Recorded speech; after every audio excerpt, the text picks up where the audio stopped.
My relationship with Clive was kind of crazy. It just goes to show how small this world is. I have two uncles that played here for the Timbers. I see that newspaper clipping that the Timbers down on a Gant goal, my uncle. So Clive was a family friend. Yeah, someone that I knew since I was a little kid. My parents actually used to rent an apartment from him and Clarina in Burnaby. It's kind of crazy how small the world is. That's sort of how the relationship started. And then obviously soccer took me places and I was being recruited, and he at the University of Portland was one of the people that recruited me. And like, I was very fortunate while I was being recruited. I probably had like 100 offers. Like, I could have gone almost anywhere, but I had narrowed it down to University of Portland, UNC, and then Nebraska. Weirdly, all the Canadians went to Nebraska at the time.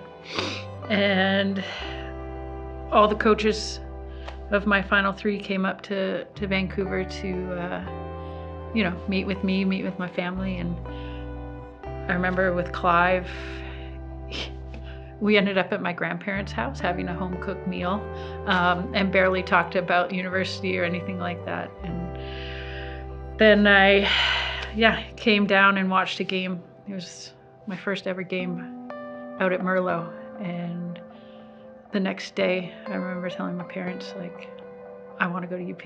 And they're like, call him.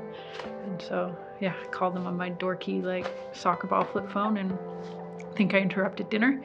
And told them I'd be honored to be a pilot. I mean, obviously he knew his soccer. He knew what he was doing on the pitch, obviously, and just like a genius. But the thing I remember is how he was able to connect with all his players. And I'll never forget one of the things he said. He's like, you're gonna be a star. Like, I don't have to worry about you. He's like, I pride myself on what I can do for that 22nd player on the roster and how I can develop them. And he truly meant it. And it didn't matter if you were playing 90 minutes every game or never saw the pitch. He treated you equally. He respected everyone. And as a player, he elevated my game to places I didn't think was possible, and taught me things that I'd never been taught before. But most importantly, like, I just felt safe and like just in a place where I knew I could flourish.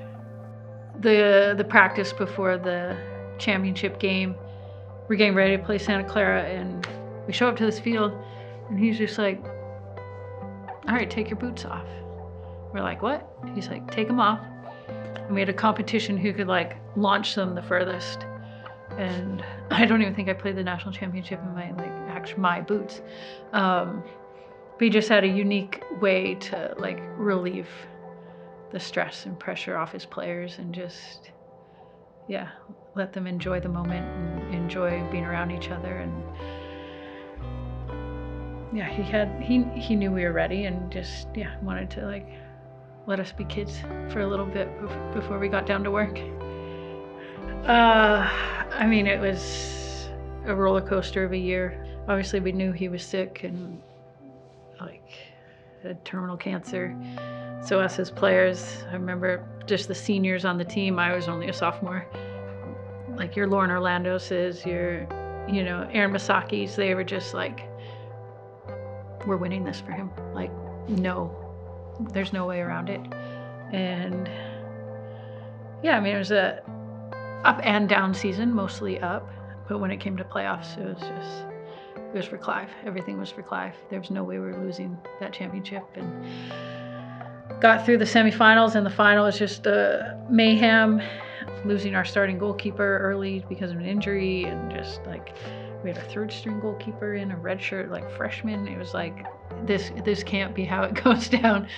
The game went to extra time, and we scored to win it. And just the celebrations. And I often get asked, what's your favorite moment in your soccer career? And like, I think people expect it to be, a gold medal, like, but nah, it's like, it's seeing Clive hold the national championship trophy and like hug it. And I'll never forget the vision of him like hugging the trophy with Clarina right there.